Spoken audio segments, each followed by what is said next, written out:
Hi team, it is Gina Brooks. There I am. Welcome to the Get Fit to Lead Leadership series. This is a 4-part series where we go over different topics that I think are really important for leaders to have. And we were blessed last week to have Michelle Ingalls Silva be my guest speaker. But unfortunately, for the rest of the 2 series, you're stuck with this face. But to be nice, I will go ahead and stop sharing my picture so you can just listen to me instead of looking at me. So in the first session, if you recall, we talked about how self-reflection can make you a stronger leader. And in that first session, we learned about courageous curiosity.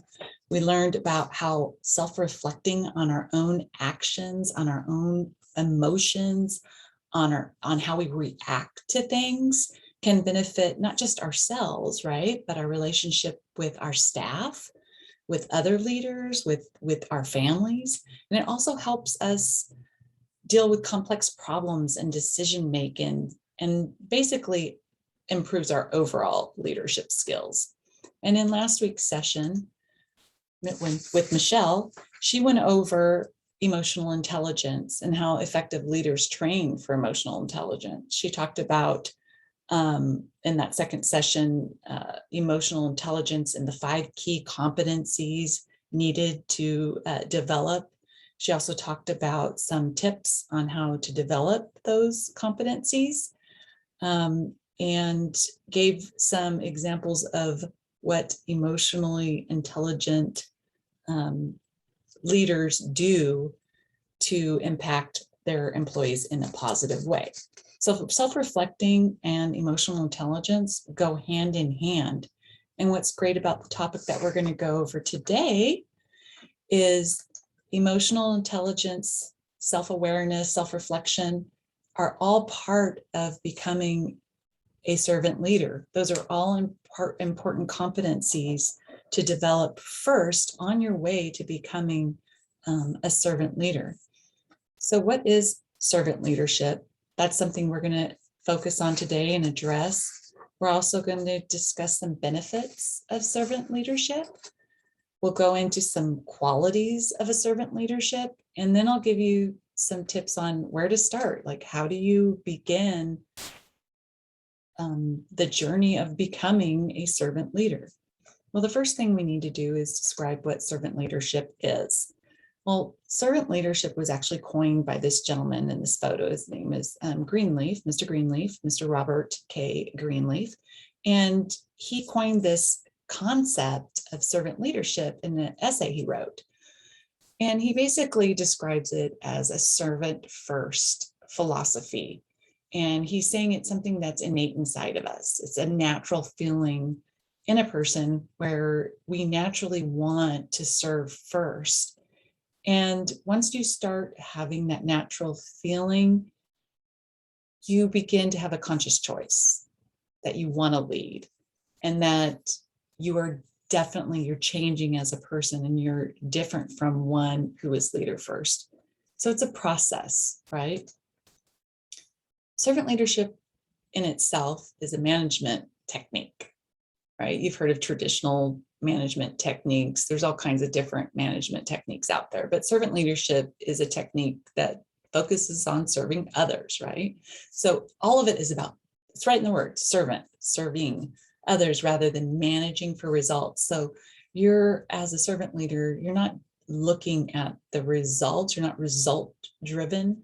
You are creating an environment, you're investing in employees, and you're concentrating solely on making your employees thrive.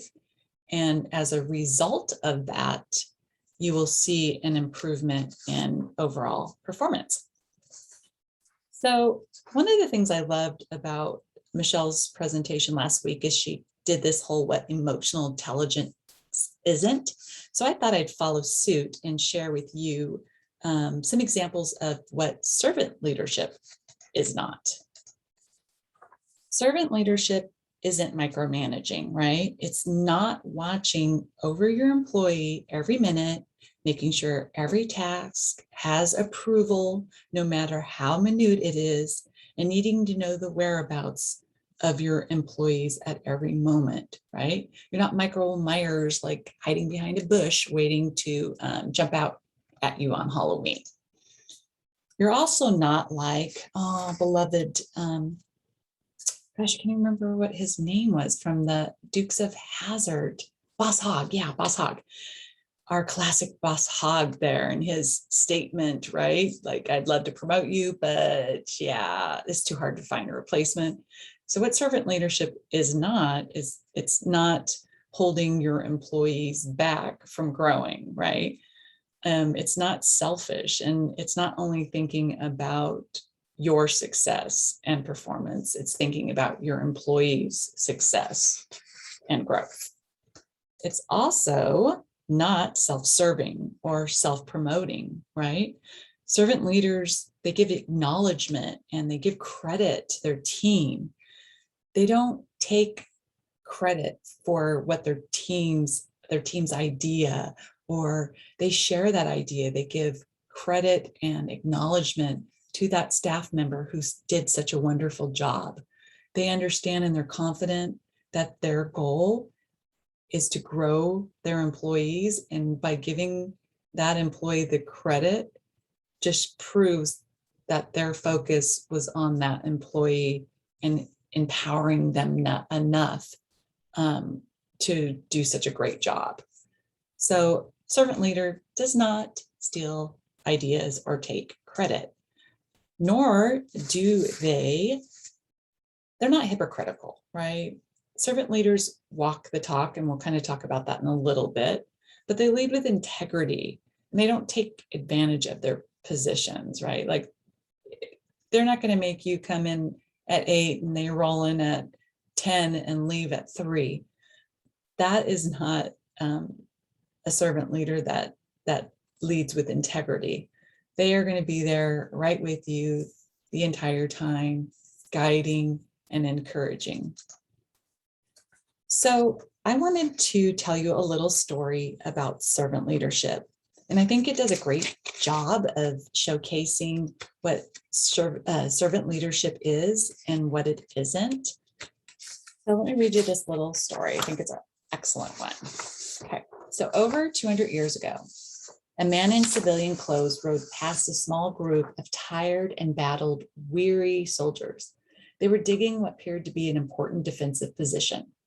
The leader of their group wasn't making any effort to help. He just shouted orders and threatened to punish the group if the work wasn't completed within the hour. "Why aren't you helping?" the stranger asked on horseback. "I'm in charge. The men do as I tell them," said the leader. He added, "Help them yourself if you feel so strongly about it." To the mean leader's surprise, the stranger got off his horse and helped the men until the job was finished. Before he left, the stranger congratulated the men for their work and approached the confused leader. "You should notify top command next time your rank prevents you from supporting your men, and I will provide a more permanent solution," the stranger said. Up close, the now humbled leader recognized General George Washington and was taught a very valuable lesson he would never forget. I just think that's an excellent example of servant leader, right? Not only does he walk the talk, but he jumped in, worked beside his people, wasn't on a power trip, and he certainly told that leader a great lesson in his example.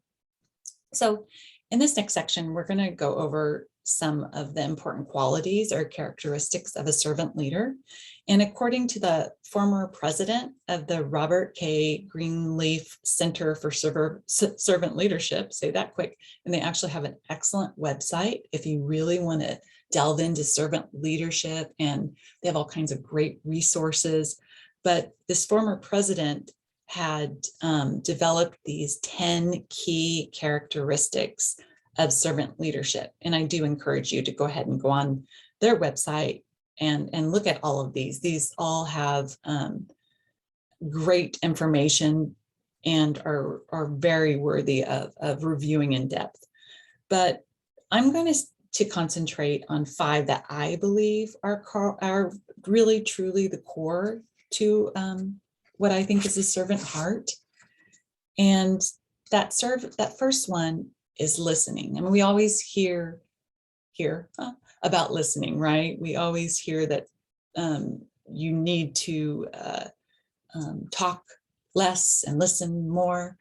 And this is a gift. And I say gift because I think that listening and being truly engaged and is difficult for a lot of us. And I actually say that this is probably one of my weaknesses. I could blame it on ADD or ADHD, but the truth is, I think that that listening is a skill that someone develops. And I think you really have to put it into practice and do it regularly and do it intentionally to become better at it. My stepdad was a gifted listener, gifted. As a matter of fact, at his funeral, it was the most commented characteristic of his from people that came up to offer me condolences, to say that what a great listener he was. And this is something that I strive to get better at. And I'm constantly learning that this is not my strength and that I need to work on it a lot more. But servant leaders are interested in your needs and what you are saying. They have an open door. They want you to come in. They care about what you say. They not only want your suggestions and input, they seek it. They ask for it. They value it.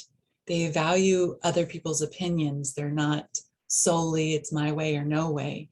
And they listen intentionally, which I mentioned a few minutes ago. They listen intentionally and ask questions that, if needed, to bring out information in their employees and really take the time to not interrupt, to actively listen through body language and eye contact, to not just hear what you are saying, they are closely listening to your thoughts. They're listening to your feelings. They're listening to your opinions. They are showing interest. And they also don't immediately go into solve it and fix it mode, right? They're listening. Sometimes employees just want to vent and they just want you to listen before you come up with, solutions. So a leader that listens shows their staff that they're valued and worth the time to listen. So I'm going to practice this skill, and I hope you do as well, because it is a very important skill and quality of a servant leader. The second great quality of a servant leader is care. They're caring human beings. A servant leader not only cares about you, right, as an employee, but they actually care about you as a human being. They care about you outside of work. They ask how you're doing. They want to know about your life and your experiences. They have enough insight into you through caring enough to know, knowing enough to care, that they can actually offer you guidance and support when you need it, because they already know enough about you through investment to understand some of the ways you need support. They also show generosity and compassion, and do so in ways that show you appreciation for who you are, not just as an employee, right? But they actually appreciate you in what you do with your family, what you do in the community, who you are deep inside. They show a caring, loving heart. Another important quality of a servant leader is humility. They walk the talk, right? And we talked about the importance of not making rules that a leader is not willing to follow themselves. I actually see this quite a bit, and I think it's something many leaders need to work on. But sometimes we set different rules for ourselves or for our employees that we don't follow ourselves.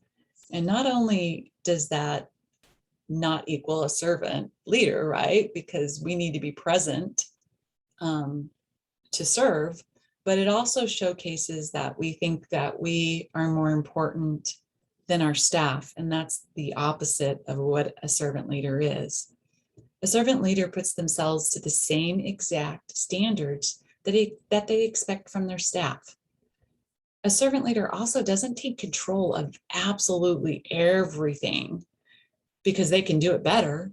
And they also don't delegate everything while they sit back and watch, right? Instead, they'll work side by side with their people, just like that example with George Washington. They're right there next to their persons, and they're helping them and they're guiding them until the project is complete. Sometimes, employees will call and I'll answer the phone and they're like, why are you answering the phone? And I don't think any leader is too good to take out the trash, to answer the phones, to do anything. And a servant leader is there asking, how can I help you? What can I do? And how can I promote you better? How can I build you up? What can I do to support you? And also they're not too prideful to admit when they're wrong. A true servant leader, if they're not perfect, we're human beings and we make mistakes. And sometimes our weaknesses come out. But a good servant leader will be humble and acknowledge those weaknesses, and will acknowledge when they made an error in a decision, and won't use pride and power to lead. A servant leader ultimately wants their staff to succeed. Another quality of a servant leader is they're people focused, which, right, that makes sense. I mean, if you're a servant leader, right, your sole focus is serving your employees. But in doing so, they're also focusing on the employee's overall well-being, okay? So a servant leader is not just thinking about how that employee is doing performance-wise. They care, they want to guide and influence, but they also care about the employee's mental, financial, emotional, and physical well-being. They're very engaged in how the employee is feeling and maybe some hardships they're having at home or financial, and they're able to guide them to resources that will assist them, and they care about researching and finding some solutions to help their employees with some of these areas of well-being. They're aware that many families are struggling with COVID, and many parents are struggling with having to stay home with their children. They're very empathetic to what's happening with their employees, and their focus is on encouraging their employees and also developing them, right? Developing and growing other leaders. A good leader is looking at creating future leaders that will also serve their employees. That is a large part of what a servant leader is regardless if an employee wants to go into management, all employees are leaders at some point in their job and in their personal life.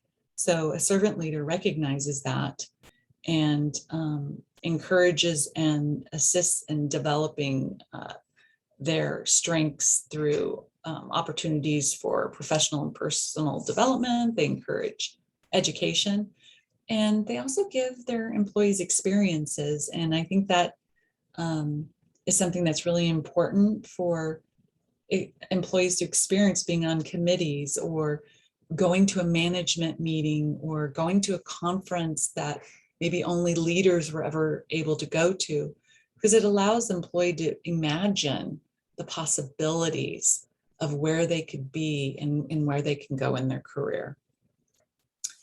And a servant leader is their team's biggest cheerleader and never misses an opportunity to show appreciation, whether it be personally or through email or preferably in public where they can acknowledge their staff in front of others. But appreciation is a huge part of servant leadership. And that brings me to the fifth quality, and the last one we'll talk about today, but obviously there's so many. A servant leader empowers others. They share their leadership through collaboration. Collaboration is huge. If you look at the generations that are entering and have just entered the workforce, you've got the millennials, you've got the Z generation, and they're all about collaboration. They're all about believing what they're doing is meaningful, believing that what they say is valued and important. This is really important for us leaders of my generation, the Y generation, to understand that these individuals will be my leaders one day. And so being a servant leader is understanding that collaboration is incredibly important. And that also empowers our employees to be a part of the big picture, which is important because the big picture affects their daily work and their future jobs. But a servant leader also encourages ownership and decision-making by empowering their employees to own whatever that project or assignment is, meaning that they're not going to be hanging over their shoulder the entire time, telling them what to do. They're saying, I believe in you, I trust you, I'm here to guide you, I'm here if you need me, but this is your project, I trust the way you're going with this, and I will leave you be to own this and make it whatever you want. A servant leader will not only they don't feel threatened by others, they don't feel threatened by their employees' strength. Instead, they say, oh gosh, that person's strength just builds our team. I know for a fact, my weakness is I'm probably not as maybe organized or detail oriented, but I have an incredible staff member who's incredibly gifted at detailed information and documentation. I know that I can lean on her, and I'm not threatened, but I can lean on her to make our team better. And a servant leader will understand that and acknowledge those employees for the gifts and strengths that they in fact own.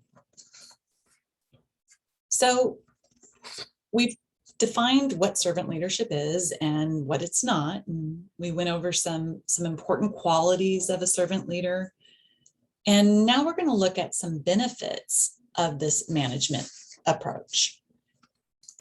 Servant leadership helps to create a positive environment, right? Where employees, where they come and they're satisfied, they're motivated. And when employees satisfied and motivated and engaged, they're more trusting and committed to the organization and you and the team. And that commitment and trust of your employees is imperative to be successful. If you don't have the trust and commitment of your staff, you basically have nothing, I'll be honest with you, and you will fail as a leader. And that's why it's so important to put your employees first. And another benefit is it encourages collaboration, it encourages creativity, it encourages teamwork and also a shared vision. It helps employees feel appreciated and valued. And when an employee feels appreciated and valued, they perform better, they provide better customer service. It also helps to grow future servant leaders, as I talked about earlier, and also empowers them to make decisions. It's ultimately, it's creating an environment where employees are happy, right? They're excited, and in turn, they make their customer happy, which is basically our bottom line, right? When you're serving customers, it's making the customer happy. So creating this servant leadership management style and environment where staff feel, engaged and empowered and happy and valued, it only benefits the bottom line, which is customer satisfaction. So now you know what it is, you know some important qualities, and you know a few of the benefits, but how do you start? How do you start? How do you become a servant leader? Well, you make a commitment to serve first. You just make a commitment. Everything you do at this point on, you're going to ask yourself, how does this decision, how is what I'm doing or saying or investing in, how does it add value to my employee? And if it doesn't add value, then go a different direction. So the first thing you're going to do is make a commitment to start. And here's just a few little things that you can do every day. Check in with your employees every day, somehow connect with them. And I know it's difficult because of COVID, but and not everyone is in the office and we're supposed to be socially distant. Pick up the phone, send a nice email, ask to meet over Zoom, at least say hi, good morning, how are you, right? And that goes to acknowledging someone. Every day, acknowledge something, someone does something great every single day. Stop concentrating on the negative and acknowledging the positive every single day.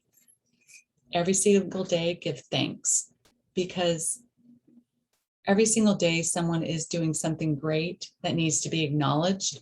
And if it's not your staff, acknowledge another staff, acknowledge another team member, acknowledge another division or department.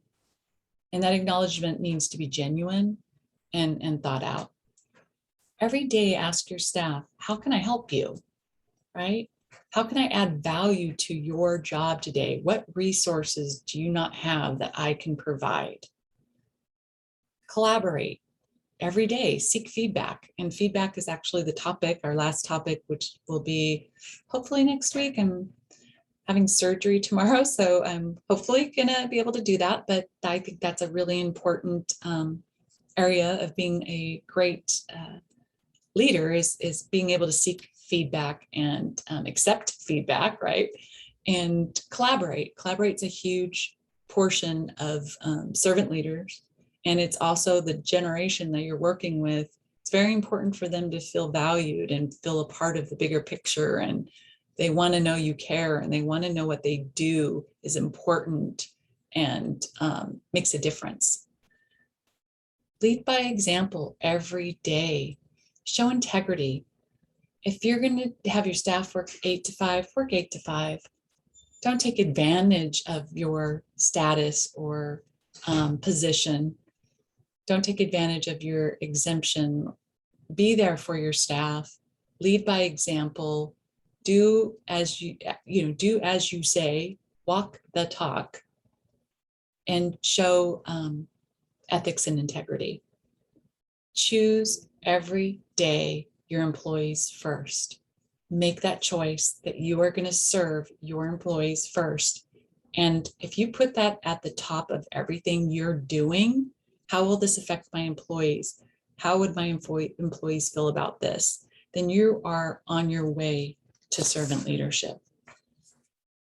So I wanted to show you a video. One of my all-time favorite TV shows of all time is The Office, which is funny because for an HR professional, The Office is really, you just watch it to showcase everything you should never do as an HR professional, or what no one should ever do or allow in the workplace.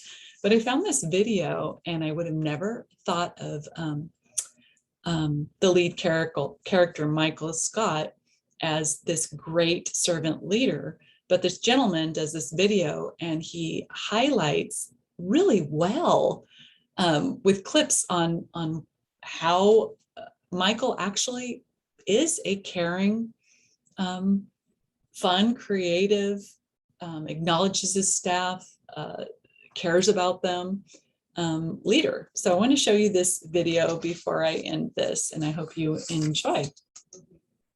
Would I rather be feared or loved? Easy, both. I want people to be afraid of how much they love me. We know that leaders come in all shapes and sizes, and not just in business. But what actually makes a great leader, and how can we become one? Surprisingly, the answer to this lies with Michael Scott from The Office. Well, it's not really a surprise, is it? I mean, you saw the title and thumbnail, didn't you? You really should have seen that coming. That's what she said. Now, despite the fact Michael is usually regarded as fairly childish and a time waster, Michael is undeniably people-focused. And this is a fundamental difference between a standard boss and someone who actually leads. People will never be replaced by machines. In the end, life and business are about human connections. And computers are about trying to murder you in a lake. For a start, he views his staff as more like family than employees and genuinely sees potential in all of them. You think Stanleys grow on trees? Well, they don't. There is no Stanley tree. You think the world is crawling with Phyllis's? Show me that farm. With Phyllis's and Kevin's sprouting up all over the place, right for the plucking. For example, there are plenty of times he could have fired Dwight, but he believes in him and supports his uniqueness. Look, this is a very serious offense. We have cause to fire you. Can you shut down? Instead, shut down, please. Instead, what I think we should do is strip you of your title as safety officer. It's clear Michael genuinely cares about his staff, and I'm sure a lot of people can't say that about their manager. Well, he cares about almost all of them. No, God! No, God, please, no! No! No! No! But what pushes him further into the leader category is that Michael also puts himself on the front line and is always trying to inspire others. And I'd like to start today by inspiring you. Sure, it doesn't always work, but he's constantly trying innovative methods and actually attempting to motivate people in a fun and interesting way, rather than being a demanding, behind-the-scenes boss only obsessed with targets. Instead, Michael wants to have an active role in helping the team succeed, and he gives deserved recognition to others too. You know, an employee will go home and he'll tell his neighbor, hey, did you get an award? And the neighbor will say, no, man. I mean, I slave all day. Nobody noticed me. Next thing you know, employee smells something terrible coming from the neighbor's house. Neighbor's hanged himself due to lack of recognition. As a result of all this, his branch performances are actually pretty great. And although he can't really pinpoint why, his creativity and unorthodox approach seems to be the key factor. Whilst other branches are simply doing the same things they've always done and expecting better results, Michael is often challenging the norm and thinking of new ideas. Whereas almost all of the other managers in the show really struggle.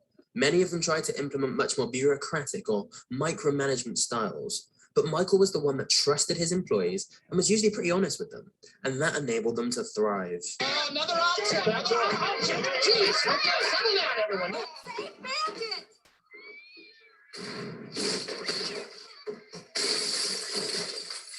Yeah, well, most of the time. And so, although Michael obviously has a lot of flaws, he actually embodies all of the characteristics written about in leadership theories. And that's why to lead people, whether in business or in everyday life, maybe we should all be a little more like Michael Scott. If you want to... Okay, I love that video. That is so cute. I love that show, but if you noticed, when he was yelling, no, no, no, that was actually HR. So I'm surprised that I love that, and I hope I never get that from you guys when you see me. But anyway, thank you so much for joining me in this third series. And I would love your feedback as we're going into next week.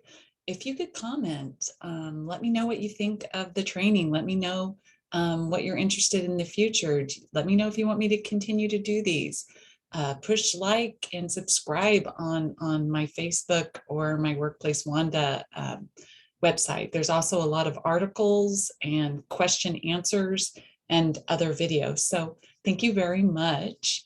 And I hope that you all have a wonderful day and you start serving your employees immediately. See you next time. Bye-bye.